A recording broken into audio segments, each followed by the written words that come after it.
70대가 되어서야 깨달았다. 그러지 말걸. 잠깐 멈춰보세요.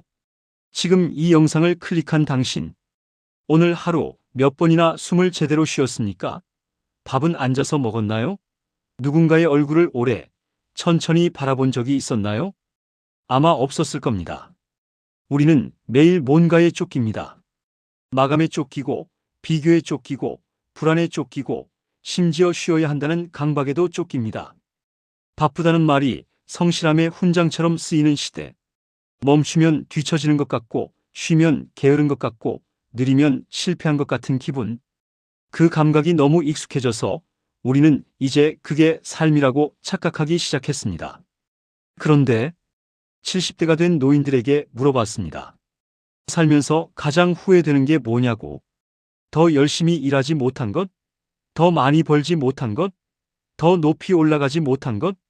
아니었습니다. 그들이 돌아보며 말한 건 놀랍도록 소박하고 그래서 더 가슴 깊이 박히는 것들이었습니다. 굳이 그렇게까지 하지 않아도 됐을 일들. 굳이 그 말을 참지 않아도 됐을 순간들. 굳이 그 사람을 밀어내지 않아도 됐던 시간들. 후회는 거창한 사건에서 오지 않았습니다. 아주 사소하고 아주 반복적이고 아주 익숙한 것들로부터 왔습니다.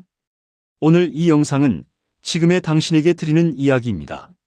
아직 늦지 않은 사람에게, 이미 조금 늦었다고 느끼는 사람에게, 그리고 지금 이 순간에도 뭔가를 참고 미루고 포기하고 있는 모든 사람에게 천천히 함께 들어가 보겠습니다. 우리는 태어나면서부터 비교당합니다. 옆집 아이보다 일찍 걸었는지, 형보다 공부를 잘하는지, 친구보다 좋은 대학에 갔는지. 그 시선은 성인이 되어도 사라지지 않습니다. 누가 더 좋은 직장을 잡았는지, 누가 더 좋은 집에 사는지, 누구의 차가 더 큰지. 비교는 우리가 의식하기도 전에 삶의 기준이 되어 있었습니다. 문제는 그 기준이 한 번도 나의 것이 아니었다는 점입니다. 70대 노인 한 분이 이런 말을 했습니다. 회사에서 30년을 일하면서 항상 옆 동료와 자신을 비교했다고. 그가 승진하면 내가 초라해졌고, 내가 먼저 올라가면 그를 의식하며 더 멀리 달아나려 했다고. 그렇게 달리고 달렸는데 어느 날 문득 멈춰 섰을 때 이런 생각이 들었다고 합니다. 나는 지금 어디까지 온 거지? 그리고 더 무서운 생각이 뒤따라왔습니다. 지금껏 나는 내 인생을 산 게 아니라 남의 인생을 구경하며 살았던 건 아닐까? 비교는 언제나 우리를 두 가지 감정 사이에 가둡니다. 우월감 아니면 열등감. 그 두 감정은 언뜻 다른 것처럼 보이지만 실은 같은 뿌리에서 옵니다. 남을 기준으로 삼는다는 것. 내 삶의 속도와 방향을 내가 아닌 타인의 위치로 측정한다는 것. 심리학자들은 이것을 사회적 비교 이론으로 설명합니다. 인간은 본능적으로 자신을 타인과 비교하려는 경향이 있다고. 하지만 연구들은 또 이렇게 말합니다. 비교가 잦을수록 삶의 만족도는 낮아지고 불안과 우울의 빈도는 높아진다고. 우리는 알고 있습니다. 비교가 나쁘다는 걸. 하지만 멈추지 못합니다.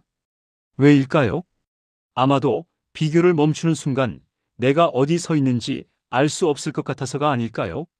남들과의 거리가 없어지면 나 자신의 좌표도 사라지는 것 같아서. 그래서 두려워서 계속 바라보는 겁니다. 앞을, 옆을, 뒤를. 하지만 70대 노인들이 한결같이 말하는 것이 있습니다. 결국 남이 어떻게 살았는지는 나의 마지막 순간에 아무런 위로가 되지 않는다고. 지금 당신 옆에 있는 사람보다 연봉이 적더라도, 지금 당신이 타는 차가 조금 더 낡았더라도 그것이 당신의 삶을 덜 가치 있게 만들지는 않습니다. 비교는 도구일 뿐입니다. 도구가 주인이 되면 그때부터 삶은 흔들리기 시작합니다. 한국 사회에는 유독 강한 문화가 있습니다. 감정을 드러내지 않는 것.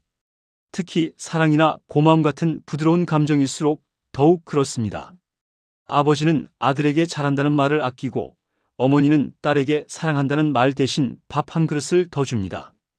부부 사이에도, 오랜 친구 사이에도, 형제 사이에도 하고 싶은 말은 많은데 입 밖으로 나오는 건 늘 딱딱한 말들 뿐입니다. 알지 뭐. 말 안 해도 알잖아. 표현 안 해도 느끼면 되지. 그런데 과연 상대는 정말 알고 있을까요? 한 노인이 들려준 이야기입니다. 아들이 군대를 가던 날 새벽같이 함께 버스 터미널에 나갔다고 합니다. 떠나기 직전 아들이 가방을 메고 뒤돌아서는 순간 목구멍까지 무언가가 차올랐다고 합니다. 조심해라, 몸 건강히 다녀와라, 아들아, 사랑한다. 그 말들이 혀끝까지 왔다가 결국 나온 건 딱 한마디였습니다. 그래. 가. 아들은 고개를 끄덕이고 걸어갔습니다. 그 뒷모습을 보며 노인은 속으로 생각했다고 합니다. 말하면 되지 뭐. 그때는 다음 기회가 있을 거라고 믿었습니다. 제대하면, 결혼하면, 애 낳으면, 그때 말하면 되지라고. 그런데 그 말은 끝내 전해지지 못했습니다. 아들과의 관계가 나빠진 것도 아닙니다. 큰 사건이 있었던 것도 아닙니다. 그냥 시간이 흘렀고 서로 바빠졌고 그 말을 꺼낼 타이밍이 점점 어색해졌습니다. 그리고 어느 날 문득 노인은 깨달았습니다. 자신이 그 말을 한 번도 제대로 꺼낸 적이 없다는 것을. 사랑한다고. 딱 한 번만 말할 걸. 체면이란 게 도대체 무엇입니까? 그것이 정말 나를 지켜줬습니까? 아니면 내가 전하고 싶었던 것들을 가로막는 벽이 됐습니까? 말하지 않으면 상대는 모릅니다. 사람은 마음을 읽는 동물이 아닙니다. 아무리 오래 함께한 사람도 당신이 직접 말하지 않으면 당신의 마음을 정확히 알 수 없습니다. 그리고 그 침묵이 쌓이고 쌓이면 어느 순간 두 사람 사이에는 말없이도 이해할 수 있다는 착각 대신 말을 잃어버린 거리만 남습니다. 오늘 당신이 하고 싶은 말이 있다면 지금 하십시오. 40대, 50대의 우리는 이렇게 생각합니다. 지금은 조금 무리해도 괜찮아. 나중에 쉬면 되지. 건강은 관리하면 되고, 병원은 나중에 가면 되고, 운동은 이 일만 마무리되면 시작하면 되고. 그런데 몸은 우리가 허락한 시간에만 망가지지 않습니다. 통계가 있습니다. 우리나라 성인의 상당수가 만성 수면 부족 상태로 일하고 있고, 직장인 중 절반 이상이 운동을 거의 하지 않으며 정기 건강검진을 제때 받지 않는 비율도 놀랍도록 높습니다. 우리는 몸보다 일정을 먼저 챙기는데 너무나 익숙합니다. 한 노인이 병원 침대에 누워 이런 말을 했습니다. 이렇게 될 줄 알았으면 조금 덜 벌 걸. 그는 50대 내내 새벽부터 밤까지 일했다고 합니다. 잠은 45시간으로 충분하다고 스스로를 설득했고, 술자리는 비즈니스의 일부라고 합리화했으며, 주말 등산은 언제나 다음 주로 미뤄졌습니다. 그리고 60대 초반에 쓰러졌습니다. 그때부터 번 돈의 상당 부분이 병원비로 나갔습니다. 아이러니합니다. 건강을 팔아본 돈으로 건강을 다시 사야 하는 상황. 그런데 건강은 돈으로 온전히 살 수 없습니다. 한 번 잃으면 예전으로 완전히 돌아오지 않는 것들이 있습니다. 노인은 이렇게 덧붙였습니다. 열심히 일한 게 후회되는 건 아니에요. 그냥 조금만 더 챙길 걸 싶은 거죠. 밥 한 끼, 잠 1시간, 산책 30분.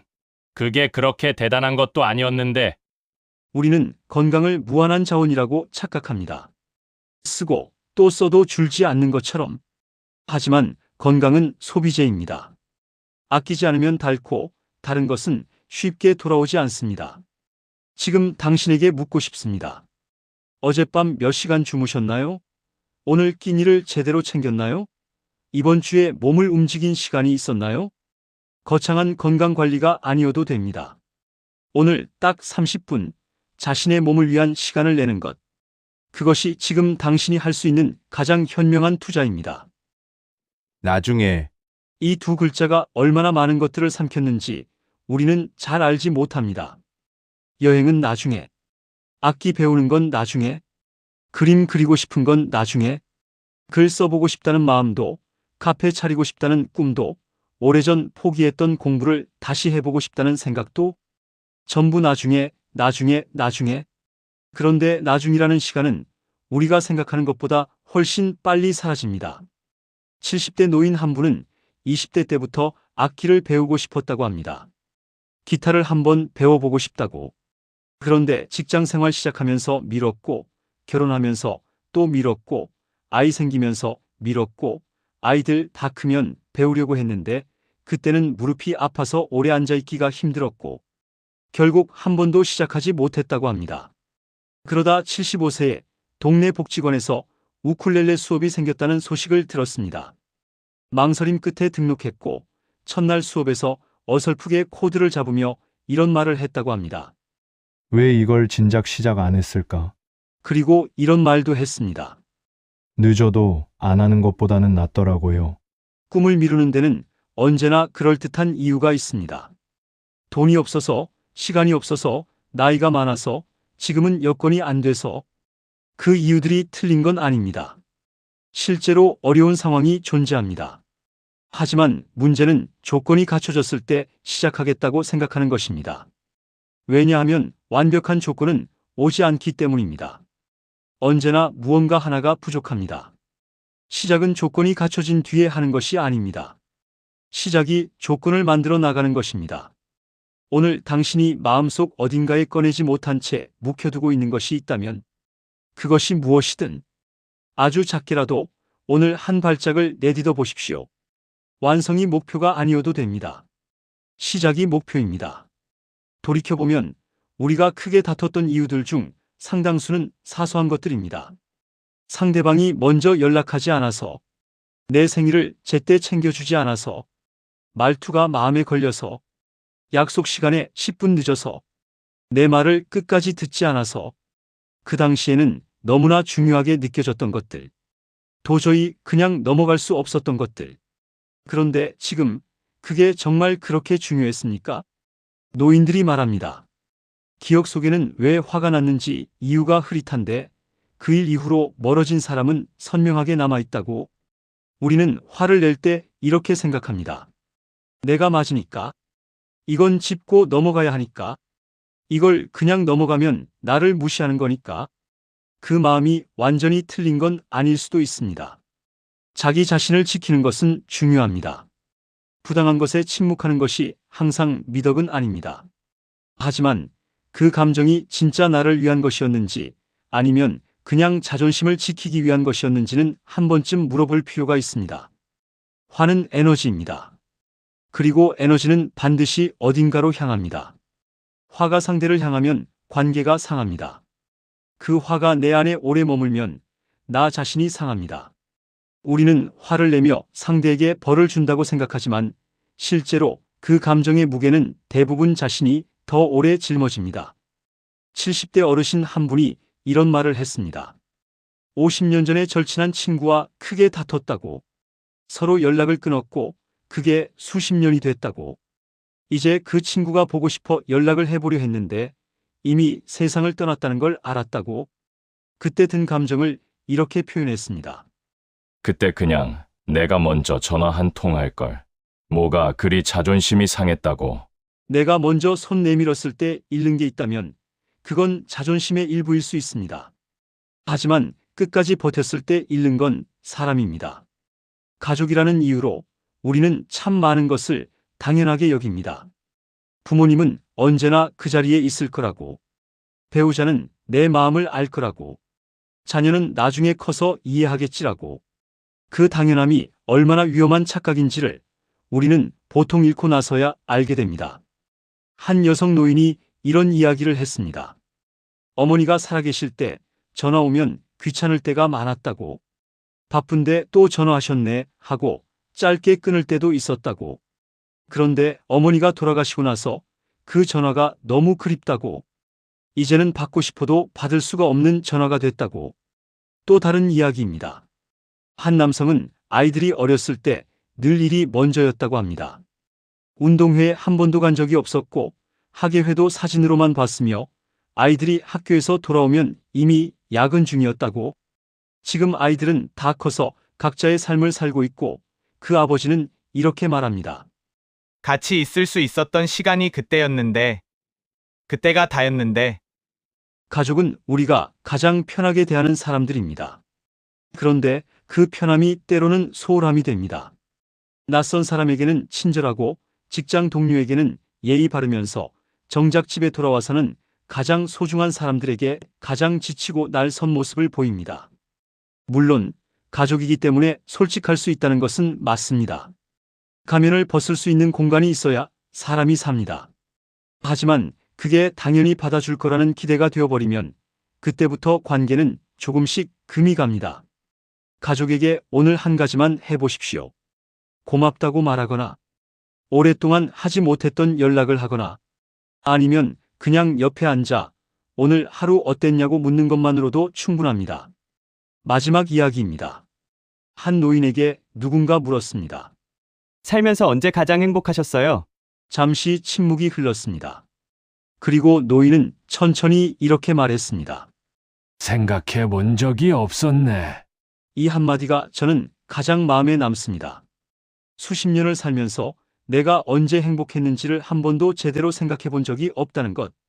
살아있었지만 정작 내 삶을 살지 않았다는 것. 우리는 너무 오랫동안 타인의 기대 위에서 살아왔습니다. 부모님이 원하는 삶, 사회가 요구하는 모습, 남들이 인정해주는 방식, 그 기준들을 내면화하고 그것에 맞추기 위해 애쓰다 보면 어느 순간 나는 무엇을 원하는가라는 질문 자체를 잃어버립니다. 자신을 잊은 삶은 열심히 살아도 공허합니다. 성공했는데 기쁘지 않고 가졌는데 채워지지 않으며 바쁜데 허전합니다. 그 공허함이 어디서 오는지 모른 채 더 열심히, 더 빠르게, 더 많이를 향해 달려갑니다. 마치 음악 없이 춤을 추는 것처럼 지금 당신에게 묻고 싶습니다. 당신은 언제 마지막으로 자신이 진짜 하고 싶은 것을 했습니까? 누군가의 눈치를 보지 않고 평가받을 걱정 없이 순수하게 나를 위해 무언가를 한 게 언제입니까? 오늘 하루 중에 당신 자신을 위해 쓴 시간이 단 1시간이라도 있었습니까? 자기 자신을 챙기는 것이 이기적인 일이 아닙니다. 자신을 잃은 사람이 남에게 줄 수 있는 것은 많지 않습니다. 자신이 충만할 때 관계도 충만해집니다. 자신을 소중히 여길 때 타인을 소중히 여기는 방법도 알게 됩니다. 오늘 이 영상을 통해 7가지 이야기를 함께 나눴습니다. 남과 비교하며 소진했던 시간, 체면 때문에 삼켰던 말들, 건강보다 일을 앞세웠던 날들, 나중으로 미뤄온 꿈들, 사소한 것에 오래 머물렀던 감정, 가족에게 아꼈던 시간과 마음, 그리고 자신을 뒷전에 두었던 삶. 이것들은 어느 특별한 사람의 이야기가 아닙니다. 그 정도의 차이는 있지만 우리 모두의 이야기입니다. 인생이 길어서 후회가 생기는 게 아닙니다. 짧기 때문에 돌아보게 되는 겁니다. 하지만 지금 이 순간 우리에게는 아직 기회가 있습니다. 전화 한 통을 할 수 있고 사랑한다는 말을 꺼낼 수 있고 미뤄둔 것을 오늘 시작할 수 있으며 오늘 하루만큼은 비교 없이 나 자신의 속도로 걸어볼 수 있습니다. 그리고 기억하십시오. 오늘이 당신의 남은 삶에서 가장 이른 날입니다. 지금 시작하십시오.